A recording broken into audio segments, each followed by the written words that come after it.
Oh, that's good. You can see me. Can you hear me as well?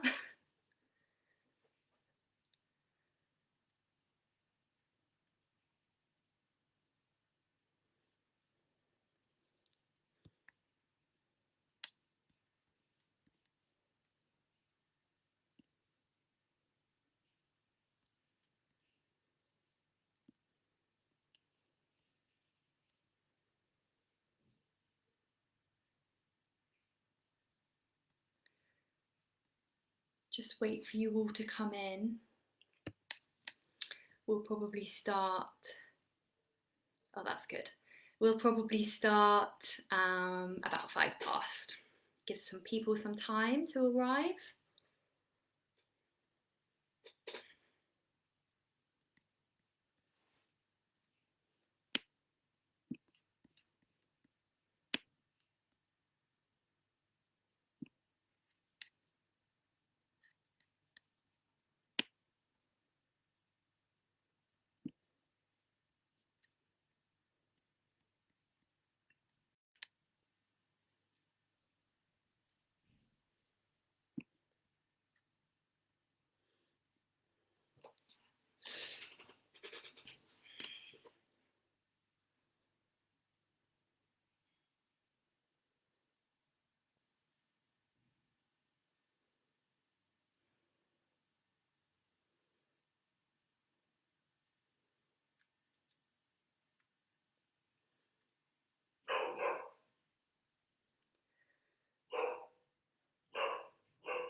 This is a very strange experience.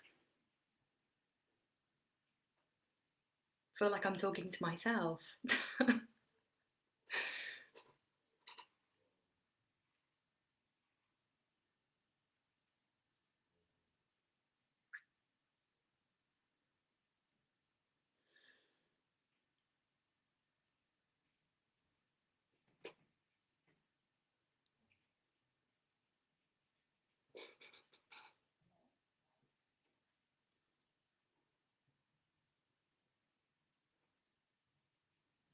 Hi, Simon.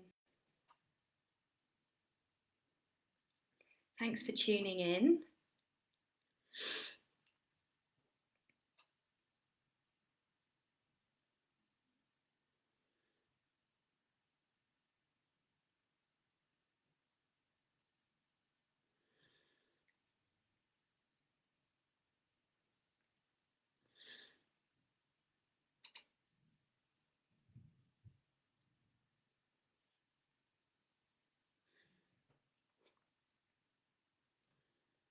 There's a few more people trickling in, that's nice.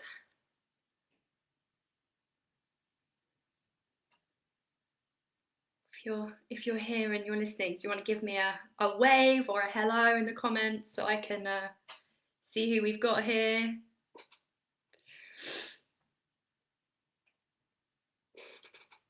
I know it's a strange experience. You can just pretend you're not here.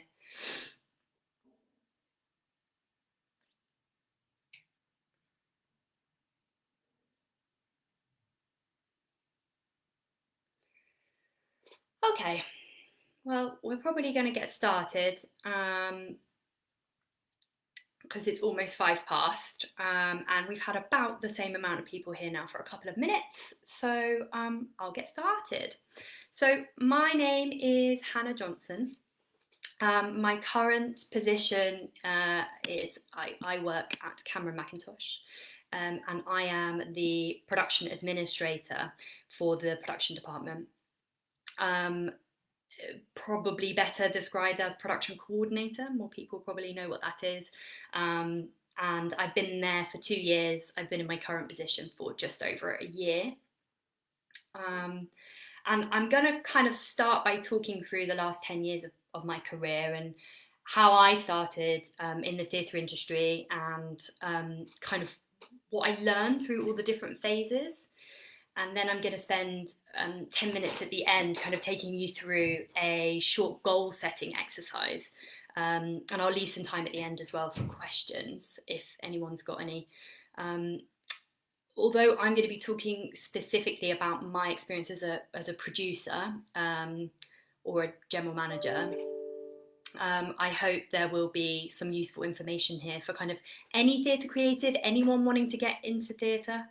Okay, so when I was asked to do this, I started thinking about what I wanted or would have wanted to know when I was starting out as a producer.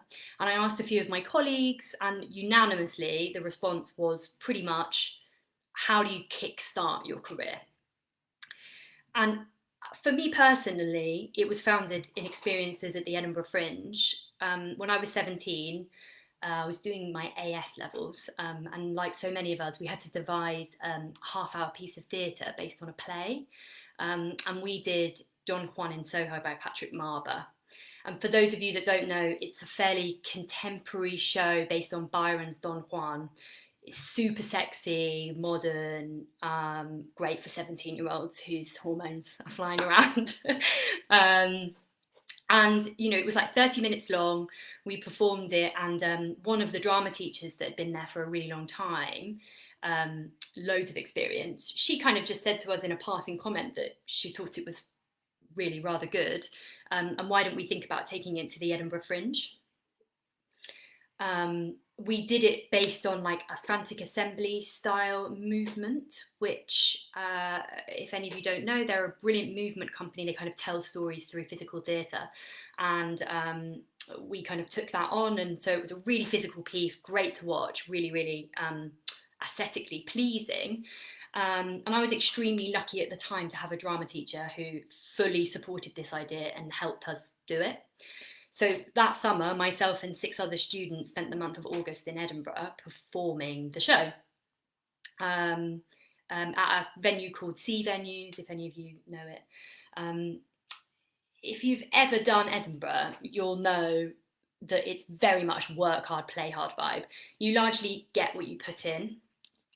However, we hit a stroke of pretty unbelievable luck when The Guardian listed our amateur production of Don Juan in Soho as one of the top 10 shows to see at the Fringe before we arrived. They publish it about 2 weeks before August begins. And the journalists essentially hadn't done their research properly, had looked it up online, and they'd read about Risa Fan's portrayal of Don Juan at the Donmar Warehouse, which had been the production that was on a couple of years before.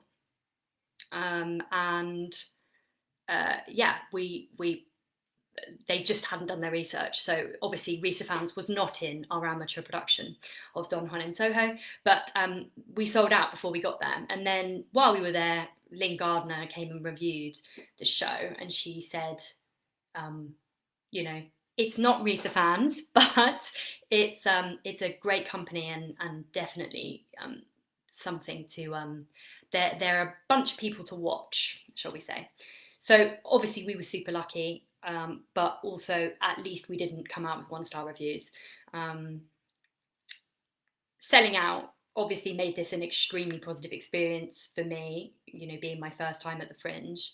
But I have gone on to produce plenty of shows at the Fringe specifically, where, you know, we really had to fight to get bums on seats.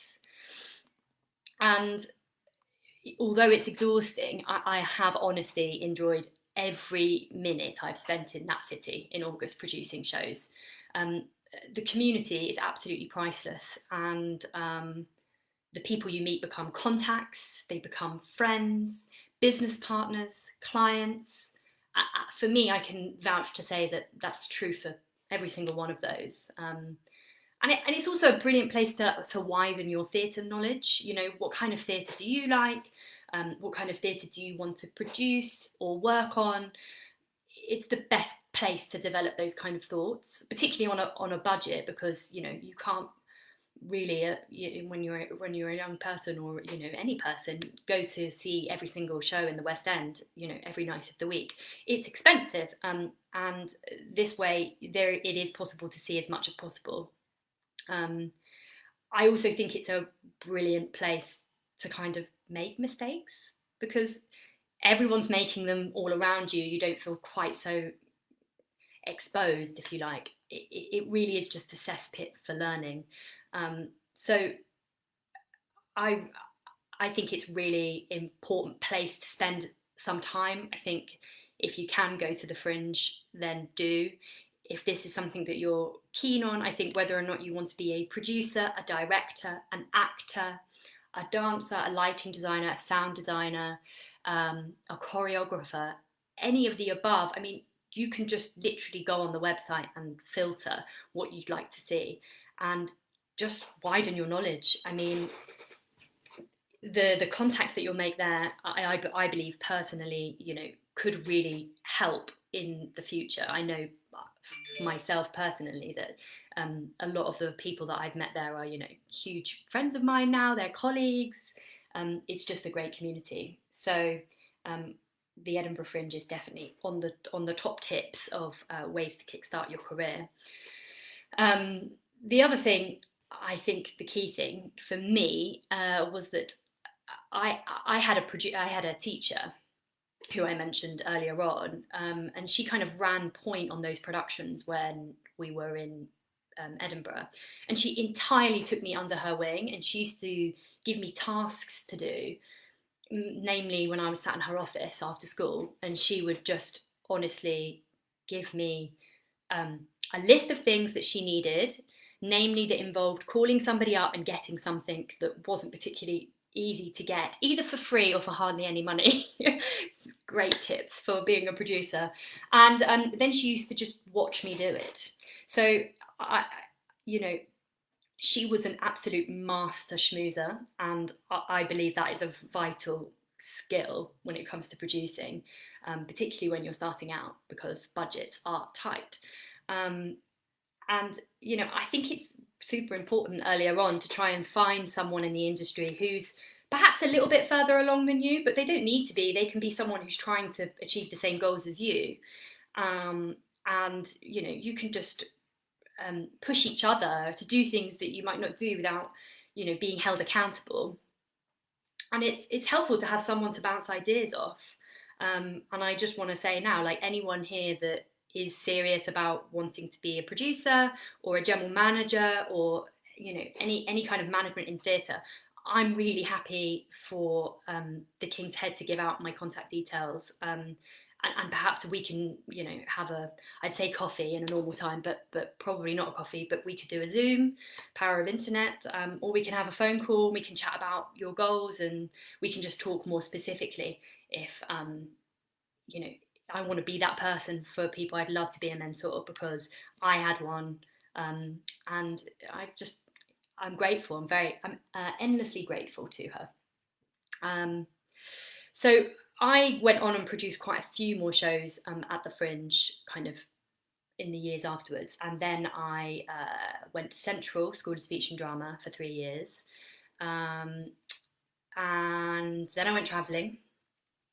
It's kind of, I'm not going to go through every single thing, but when I came back from travelling, I obviously needed a job.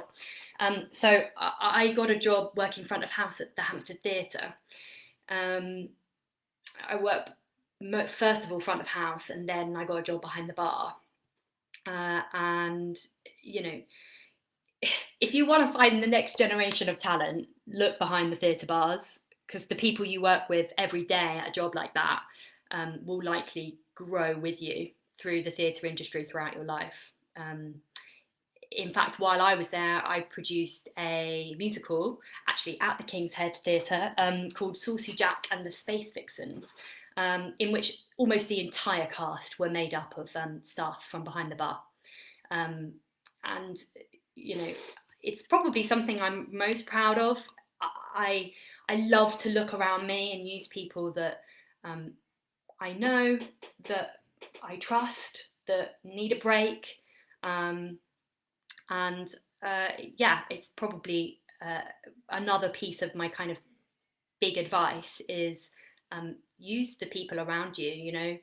It's really easy to go, oh yeah, well that person did the costume for this amazing show and this amazing show, so I'm going to work with them, rather than the person that I work with at the supermarket who really wants to be a costume designer but just hasn't had any breaks yet. That's one of the wonderful things about being a producer, is that you can choose the talent, you can choose who you work with. So Yeah.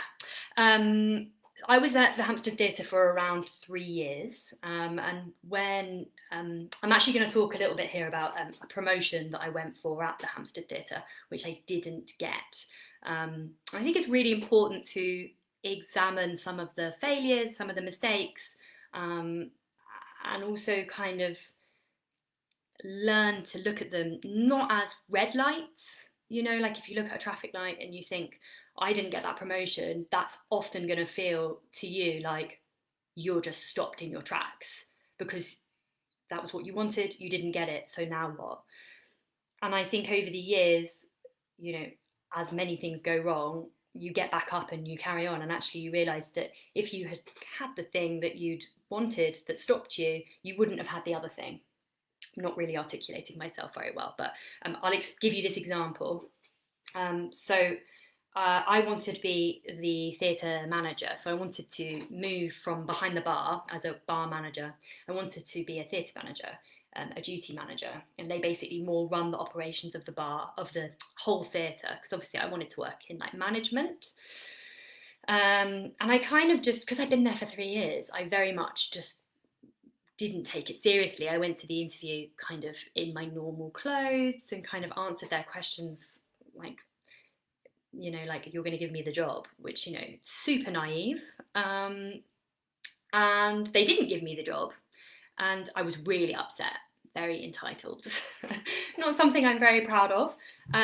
But actually, the head of operations, lovely guy, came down and had a big chat with me and just said, I know it feels like it's the end of the world, but you know, you didn't get this job, means you'll get another one and it might be better for you. I remember being very sulky at the time, but he literally could not have been more correct and proved me wrong in every way. Because I didn't get that job, I kind of mentally checked out of the Hampstead. Still obviously went to work and tried really hard, you know, that's the kind of person that I am, but I just stopped allowing it to be my whole life. And look, you know, it was a great gig. All my friends worked there. We really did, you know, have a really good time, but it just opened my eyes a little bit. And that was actually when I produced Sauce Jack and the Space Vixens. And I went on in the summer. I had to leave for a little while because I got a job working for a general management company at the Fringe. So I got to use all of my skills to actually go and work for somebody else who was making money out of the Fringe, which was a fantastic experience. Probably one of the best of my career so far. And I just wouldn't, I don't think, have done that if I had accepted the other job. So brilliant. And I did that for July, August, September, and then had to go back to the Hampstead because I didn't have another job because it was contracted. And I was applying for jobs, and there was this one I saw on Stage Pro Jobs, and it was for a theatrical production in which they couldn't tell me what it was about. So I went in, and the gentleman that interviewed me, he said that he'd interviewed like 30 people and none of them had been correct. I should mention I was 24 at the time, I think. And he said to me, honestly, I saw your CV, wanted to see you, and then I saw your age, and so I had to see you. And the project that I'm actually talking about, it was for a live arena production of Fast and Furious Live with Universal Studios, which obviously is major. And I just felt like I could do something that big. I kind of guess I'd already known. I've always thought I could. Maybe that's because of having kind of success from earlier on has given me confidence. I don't know. I've also got a father who's a businessman, so maybe that had kind of rubbed off. But he ended up giving me the job, and I was the associate producer of the Fast and Furious Live arena build, which was insane. And honestly, the best job I've ever had. So exciting, so fun. And I did that for a year and a half. And then I went on to that was a contract job. I would have done anything to have just built arena shows one after the other for the rest of my life, but they're quite a rarity. I when that finished, I had to kind of reach out to I just wrote to so many people. Bruno Poet, who's a lighting designer, he was the lighting designer for Fast and Furious.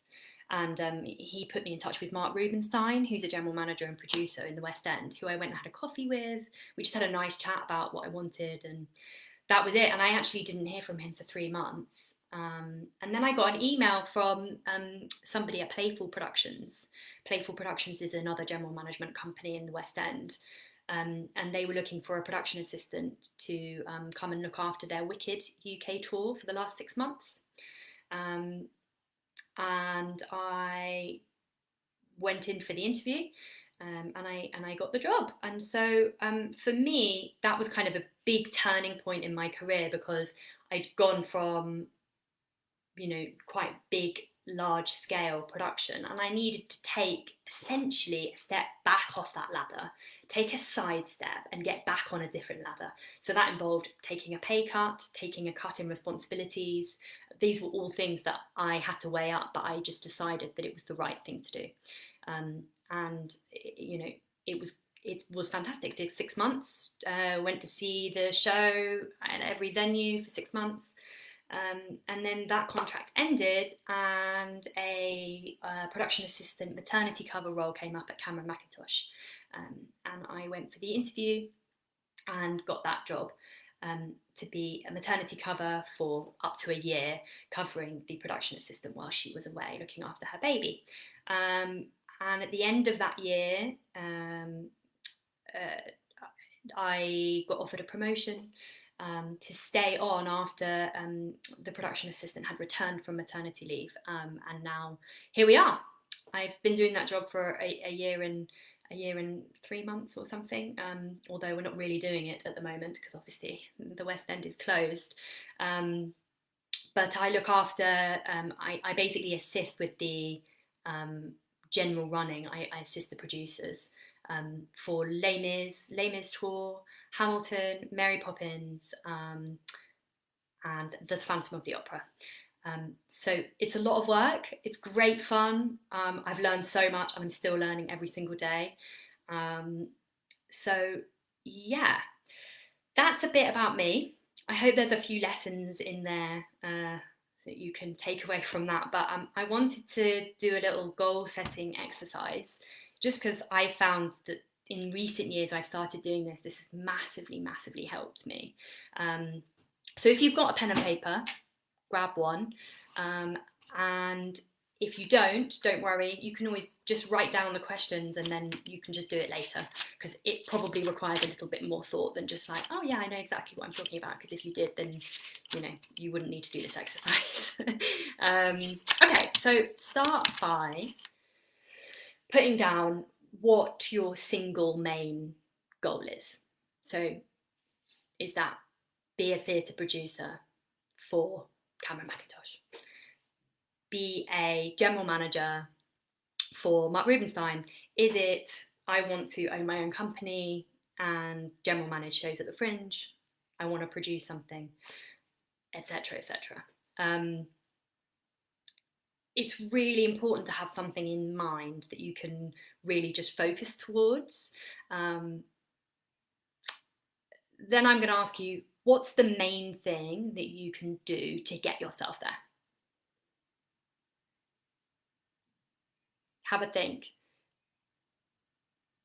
Is it attitude? Is it hard work? Have a think about all the things that you can do to help get yourself there. Then have a think about, what are your potential blockers?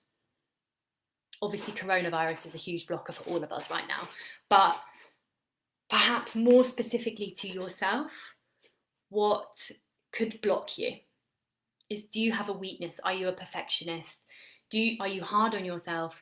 Acknowledging these things will actually help you kind of get over them if you do find that they come in, because you'll see it before it happens.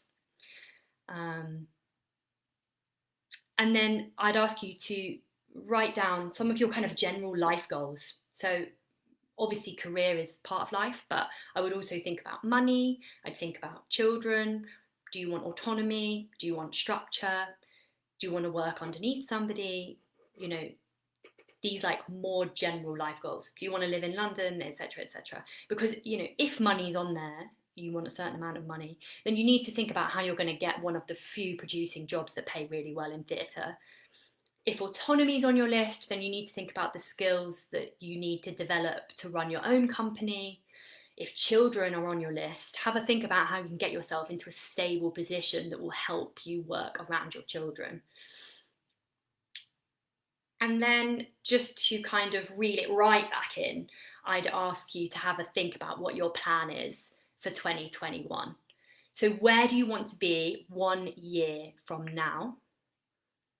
Set yourself goals for each month. Like, they don't need to be massive. So like, for example, January could literally be listen to this talk. February could be write your CV. March could be reach out to a producer you admire and ask for a coffee. April could be have that coffee. Remember that you are in complete control of your life and your career, and you decide how little or how much you take on.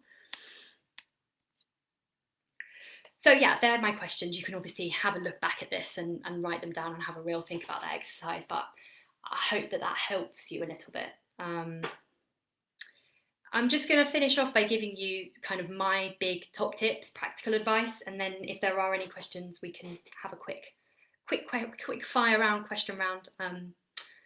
Okay, so my practical advice would be, number 1, go to the Fringe, not to produce, but to visit. Watch as many things as possible, meet people, stay out late, go for coffees, be fearless, chat to people. Everyone there wants to talk to you, trust me. I think my kind of big thing, this is actually something that Greg Ripley-Duggan, who's the executive producer of the Hampstead Theatre, told me years ago when I said to him, how do I get into producing? And he literally just said, just do it. And, you know, that's the best piece of advice for producing. Just jump and grow your wings on the way down, so to speak. Have a go. You know, it's the best way to learn, the best. And then do it again and again. And before you know it, you're a fully fledged producer. Keep setting yourself goals and keep those goals orientated around the life goals you've set for yourself. And that will ensure that you're the happiest you can be at all points. Find some things that ground you and help with your mental health. Whether or not that's meditation, exercise, knitting, sewing, reading, walking, whatever it is, try and get them in your life and prioritize them, make them a regular feature. You need them if you're going to do this industry. It can sometimes be stressful and it's often very overwhelming and it can get on top of you. So having those kind of tools in your life are absolutely invaluable. And finally, while I know this industry feels like so much about luck, and I'm sure you've just listened to a lot of my story and thought, well, that was lucky, right time, right place, right time. I mean, it is about luck, but it's also about opportunity.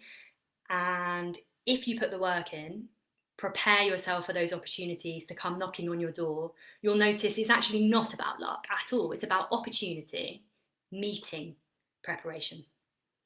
So write that down, put it on a post-it note, put it on your ceiling, wake up and think about it every day.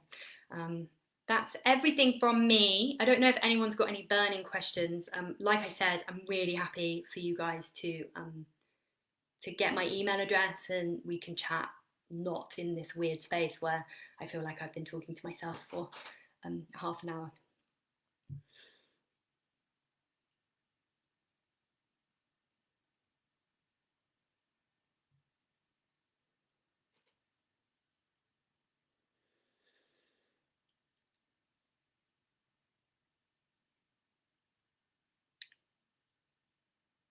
It is past, so if there are no questions, then we will leave it there for today. But please, as I said, if you'd like to chat, I'm here. and I'm really happy to help in any way I can. I hope this has been like a tiny bit helpful for a couple of you. Yeah, you can rewatch this, I think, on the King's Head Theatre YouTube channel at a later date, and these sessions are fantastic, helping people during this downtime. It's a great time to learn. They're every Thursday at 1 o'clock, so check out as many as you can, build those goals, and it was lovely chatting. Have a good day.